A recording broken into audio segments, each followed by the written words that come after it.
Right, good morning, and thank you very much for joining me again today, 22 January 2020. And today we're looking at Nelson Chamisa. Chamisa is panicking a lot, and this was apparent yesterday when I was listening to him. He is now reached a point where he doesn't know what to do, and this is particularly to do with Idi Mnangagwa's refusal to meet him. So Idi Mnangagwa has been refusing to meet Nelson Chamisa despite all the mediation that has been taking place.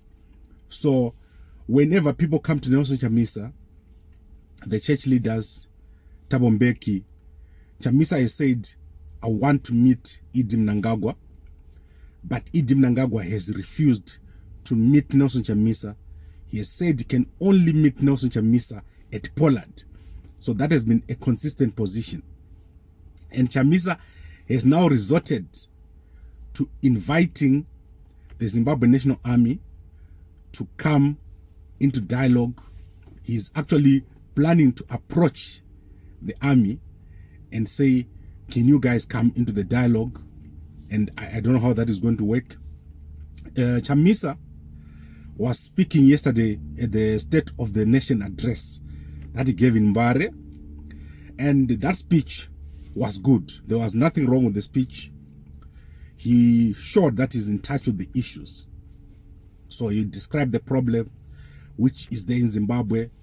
He gave the grassroots a sense that he's in touch with the problems that they're facing. But everything fell apart on the way forward. And particularly, Chamisa is concerned that Idi Mnangagwa does not want to meet him. That is the biggest thing that I took from that discussion. And also, Chamisa has dropped all his demands. He has dropped the issue of legitimacy. So he says legitimacy is no longer a precondition. Legitimacy is now one of the issues to be discussed during the dialogue. So dialogue is a very, very big thing in what Chamisa plans to do in 2020.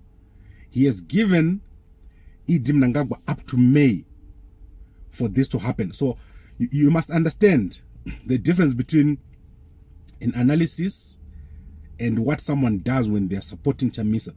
So if you listen very, very carefully to what Chamisa is saying, you understand that between now, which is January 2020, and May 2020, there will be no demonstrations, there will be no pressure, there will be otherwise what I can call engagement. So Chamisa calls this building bridges or breaking barriers initiatives, where he said he's going to be building bridges with churches, with other opposition parties, with civic society. So that will be the breaking barriers initiative. He's also going to do what is called a dialogue first approach. That is what he's going to do. He's going to have dialogue.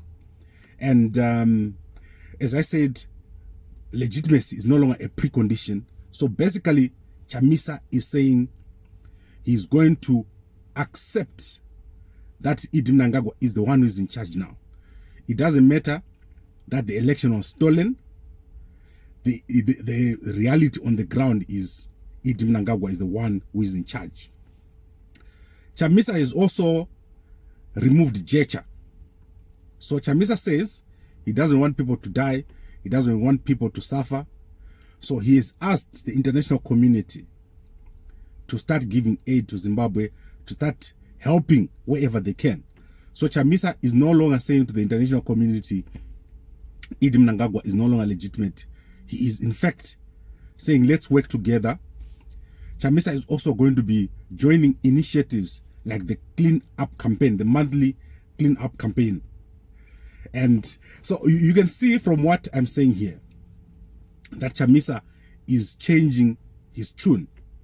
He has also invited the army to deal with Mashurugwi, and he has basically what Chamisa has done is he's rebranding his politics. He's no longer what he was during or before the elections. He understands the issues that are there, understands the reality on the ground.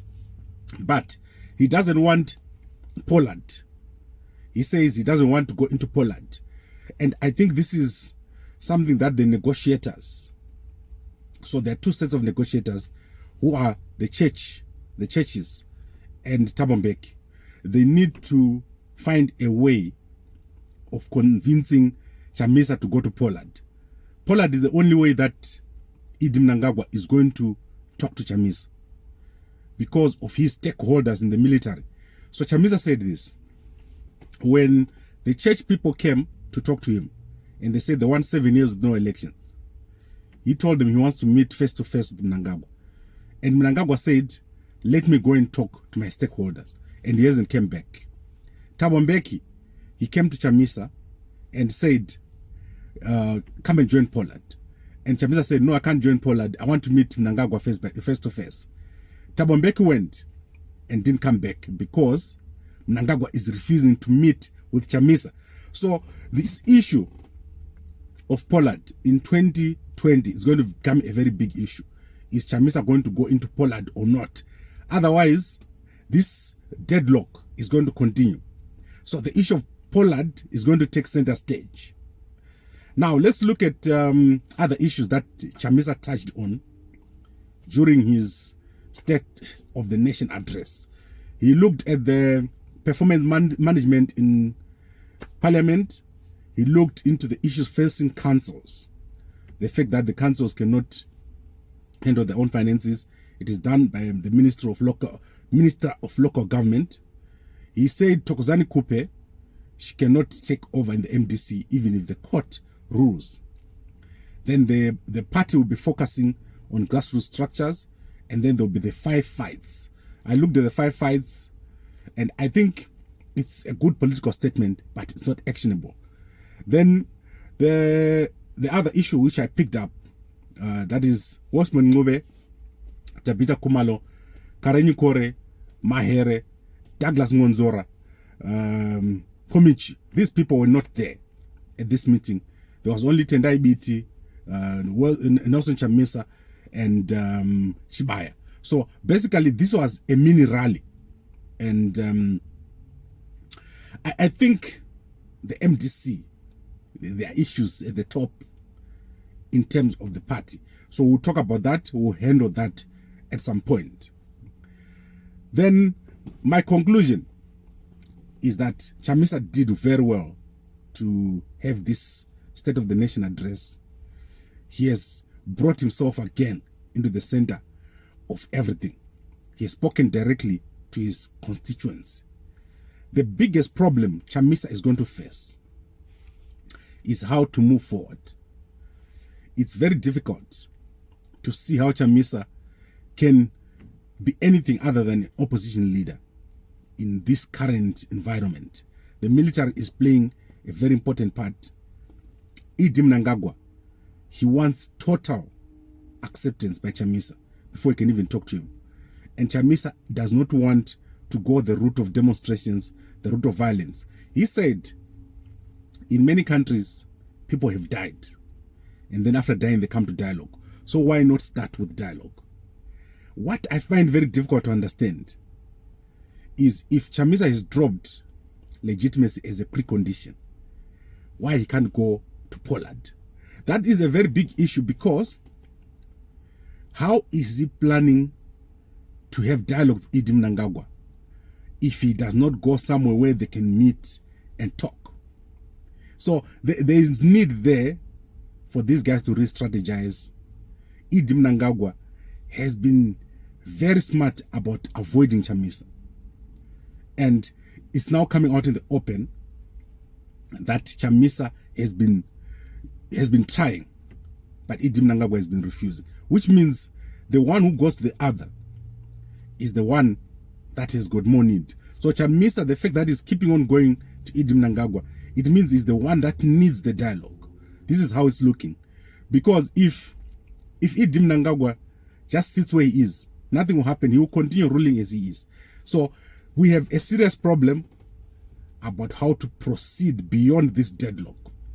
And as I said, Chamisa starting to panic, starting to approach the Zimbabwe National Army directly, starting to talk to them directly. He spent a lot of time talking to the Zimbabwe National Army, talking to police, talking to security services. But who really is in charge in Zimbabwe? Is it the generals? Is it Idi Mnangagwa? What will be the outcome of the dialogue? Does the National Transitional Authority that Nelson Chamisa is proposing favor Mnangagwa? Does it favor the military? Why would they relinquish power and hand it to Chamisa? What would be the benefit for them? These are the kind of issues that Nelson Chamisa needs to address. And it was a good start yesterday, but someone needs to come in between these two guys. Idi Mnangagwa, Nelson Chamisa. People are suffering. And it's clear that the solution won't come from demonstrations. It's clear that the solutions won't come from Nelson Chamisa's side. So it will just be a deadlock. The economy will continue to suffer, but nothing will change as long as these two do not dialogue. Right, so that is the issue that I wanted to discuss today very, very quickly. I'll try to be back later today when I get more information about what has happened with Tinashe Jonasi. Then I'll give you an update later in the evening. Thank you very much for watching.